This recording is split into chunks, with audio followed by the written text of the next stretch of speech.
Okay, let's get started with a report of the situation.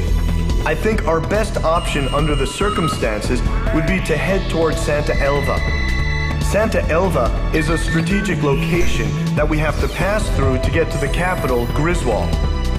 However, there are several other strategic points on the way to Santa Elva.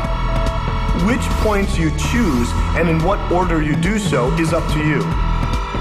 It looks like your decisions will affect the course of this battle. I know it's an immense responsibility, but there's no one else to count on. We're relying on you to get us through this.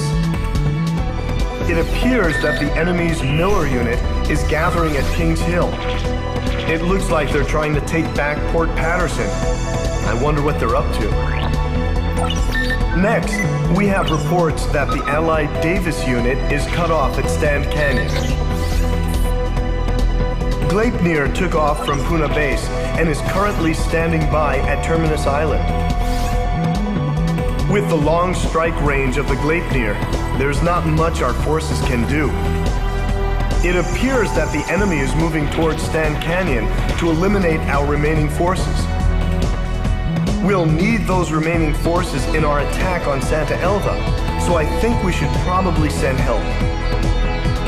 If left alone, they'll be helpless against the aerial fortress, just like what happened to us at Cape Aubrey. Also, Santa Elva is a key location for the enemy, and I think they'll concentrate their forces there. We'll have major problems if they send in their aerial fortress. I'll give you more details once you decide on a route. Please tell me which route you plan to take. You know, I'm all sorts of familiar with PSP games in terms of like long-standing series like this, and like I gotta say, this one's impressive so far. It certainly is, and on that note, welcome back to Let's Play Ace Combat X. Oh boy. Yep, we were just kind of talking over the briefing cutscene there about, like, wait a minute, like, does the game actually, like, is it as in-depth as it's making it out to be? And yes, it actually is as in-depth as it's making it out to be. All hail Project Aces, really. Yep.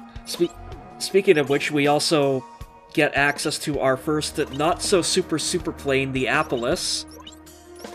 I think it's got like an XFA designation. I think it might be like 24 or something, but it doesn't show it in-game. Huh. But, yeah, this is our first proprietary, like, completely Project Aces created plane in the game. This is also the default plane that you're given at the start of Ace Combat XI, too, the iOS game. Very, very interesting. It definitely has one of those, like, electro, whatever sort of looks to it. Electrosphere, yeah, that one. Electrosphere, yeah. LASAF's Miller unit is meeting up at Kings Hill. Based on the sheer strength of the enemy force, an offensive aimed at retaking Port Patterson appears imminent. A partially completed highway runs directly from Kings Hill straight into the heart of Port Patterson. The enemy intends to use this highway to swiftly spearhead its way through our defenses. Their ground forces must be destroyed if Port Patterson is to remain ours. Our soldiers are in a precarious position. If they are attacked now, they will have no choice but to abandon the port. One more thing. On the highway leading to Port Patterson, there is a tunnel. If an enemy tank makes it to the tunnel, it will be beyond the reach of any air assault. If even one enemy tank enters the tunnel, our mission will fail. Please make sure this doesn't happen. Would you kindly not let any tanks go through here? Yeah, so basically, if even one tank gets through, that's it, the city has fallen and we failed. Unbelievable. Yeah. Like, I know, like, they try to make Aurelia out to be, like, you know, like, kind of like an Emeria and Osea level, you know, global power, but, like, it's kind of a stupid pushover at times. You know, just going back to the whole one tank thing, I'm just imagining that one tank being the ace on their side. just steamrolling in a goddamn tank somehow. Yep. Fucking tank Ace Combat. I know it. Pixie's in that tank. Like, isn't that just like World of Tanks, like Ace Combat, but like for ground? So Also, we. I wasn't. You go ahead. Oh yeah. Well, anyways, starting right off, we've got another really kicking track from Ace Combat X's, like kind of like really sleeper soundtrack in terms of just like how good it is. Oh yeah, that's not bad. Like, it honestly, it gets a tiny bit Electrosphere in its soundtrack here and there too, which is probably one of the better things about Electrosphere was its soundtrack.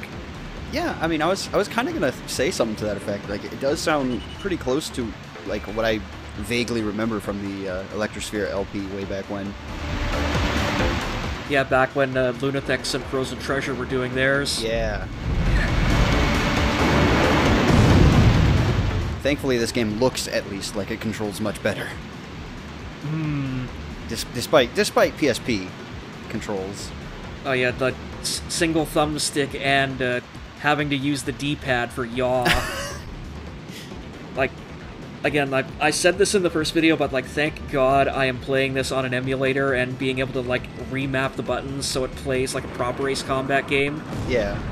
Like, you can't do shit about like not having the second analog stick there to like, you know, fiddle with your view unless you throw the plane into autopilot mode. Right. But, you know, beyond that, like, it pretty much plays like a PS1 or PS2 Ace Combat. Like, you could, like, realistically, like, put this on par with 4, 5, and 0. I mean, like, jokingly, yeah. I was gonna say there's not much the PSP's really good for except making you proficient at the claw grip. But I mean, I'm finding myself impressed by just. I know you're using like an HD texture pack, but how good this actually looks for being on a PSP or emulator, as the case may be.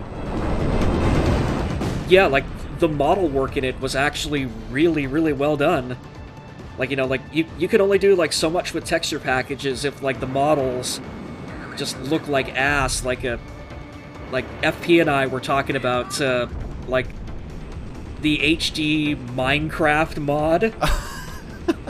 And it's, like, just HD textures on those, like, just single square Minecraft models, and it's like, no, like, you can put all the lipstick on that pig you want, it's not gonna look like a supermodel. Yeah, I mean... Like, but, like, here, like, you know, Super Ostrich, like, he did a damn good job of just, like, upscaling all the textures on the planes, and, you know, the things that actually were covered under the HD pack look amazing. Right. And hold on, I'm having flashbacks to Ace Combat 7 right now. Oh, flying through the rain. Oh man, that's legit terrifying. I'm not gonna say much more, but that's terrifying. Oh god, yeah, like, I remember, like, when Kono was, like, first, like, talking about, like, oh, by the way, we have a weather system in the game, and it is going to be, like, plot and gameplay relevant, and I'm just kind of, like, making, like, the jerk-off motion with my hand, rolling my eyes, going, oh yeah, sure it is, Kono, and then you get your hands on a thing, and a lightning bolt hits you for the first time, and it's like, Jesus, fuck!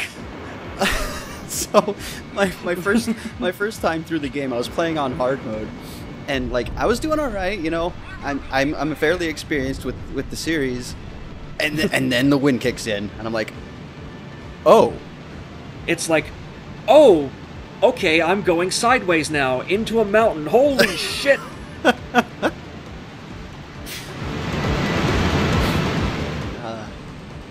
So, I'm assuming that this game isn't quite so deep, and the rain doesn't really affect much except for maybe visibility. Yeah, like, and even then, it doesn't really affect the visibility that much. It's really just a matter of, like, oh, hey, we can actually do rain in this game on the PSP. Look at this, aren't we cool? the PSP has this weird middle ground of being slightly more yet slightly less than the PS2. I don't quite wrap my head around it. Another one! I know, like, again, this is another, like, recurring feature in the commentary. Like, C. Jacobs and I were kind of talking about this, too, about, like, just what a weird gaming bastard child the PSP ultimately wound up being. And then it grew up and became a Vita, which I don't know. The less we talk about the Vita, the better, I suppose. Like, I'm sorry, Sally, it is not the king of all consoles. It died the death it deserved. Yeah. Although that said, like, Killzone Mercenary, like it unfortunately had the sad curse of being on the PlayStation Vita because, like, it was straight up the best Killzone game in the whole frickin' franchise. So Yikes. Yeah. I wish we got that one on the PS4 instead of Shadowfall, really. Yeah. I don't really know. I haven't really played any Killzone games, but it did look fun from what I did see. Oh, I love XAGMs. They're so good. And, yep. And also because so we've satisfied the requirements to spawn both the named ace and the star target for this mission. So I've kind of, like, briefly, like, I didn't really get the chance to talk about the star targets in, like, the missions that they're introduced because I did it with the grandma party and we just wound up talking about stuff like Drag Queen Bingo. Oh boy. But anyway, so star targets are the kind of the second level of named aces in the game, where if you satisfy certain requirements in addition to the ones required to spawn the named aces, they will show up on the map, and if you take them out, you will unlock upgradable parts for planes like the Apolis and whatnot. Oh, that's pretty cool. I like that. Yeah, I like that idea.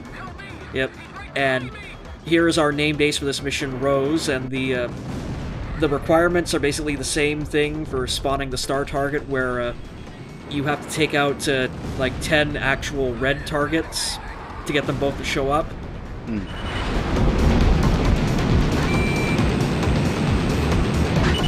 So, I mean, I know this isn't your first rodeo, clearly, but is it actually hard to, like, miss any of these guys, honestly? There are some of them that are really tight. Like, there's the one in, Mission 5A and 5B, Rolling Thunder and Pinned Down, where it's like, you have to keep, like, an allied force from taking any damage for, like, 3 minutes straight in one of them, and then you have to take out 10 targets and keep them from taking any damage in the other version. So, like, yeah, there's a lot of them where if you don't know specifically what to do, you can just, like, completely miss them. Interesting. But yeah, no, a lot of them you will be able to just spawn just by, like, you know, following the base structure of the mission, more or less, I think. Yeah. Like, I don't think I've seen any of these targets actually last more than halfway down the path they're on. Also, I'm showing off just how clunky it is to change views in Ace Combat X, because there's no hat button on the PSP thumbstick, so you can't do it that way. So, basically any other time that I want to show off a alternate camera view, don't worry, I will be editing out that, like, 2 or 3 seconds pause, like right here. Oh, there we go. Yeah. It's almost like it's an intended game mechanic that is supposed to work like that.